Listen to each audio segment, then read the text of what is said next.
పింఛం విప్పిన నెమలికి మల్లె తొలకరి జల్లుల మేఘం మల్లె అలజడి హృదయం మాడిన కూచిపూడి రంగుల దిద్దిన బొమ్మకు మల్లె కవితలు వద్దిన పుస్తక మల్లె సంతోషంలో ముద్దుగా ఈ అమ్మాడి ఆరారు ఋతువుల అందం ఒకటిగా కలిపి వింతలు ఏడు పక్కకు జరిపే కొత్తగా పుంతలు తొక్కెను ఈ అరవిందం అమ్మమ్మో తాండవమాడే కృష్ణుడి నుండి వేణువు గానం తీయగ పండి రాధకు ప్రాణం ఉప్పొంగే ఆనందం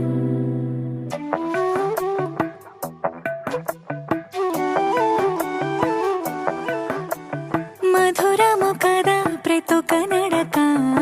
నీతో కలిసేలా తరగని కథ మనదే కనుక మనసు మురిసినిలా ఒసురేమో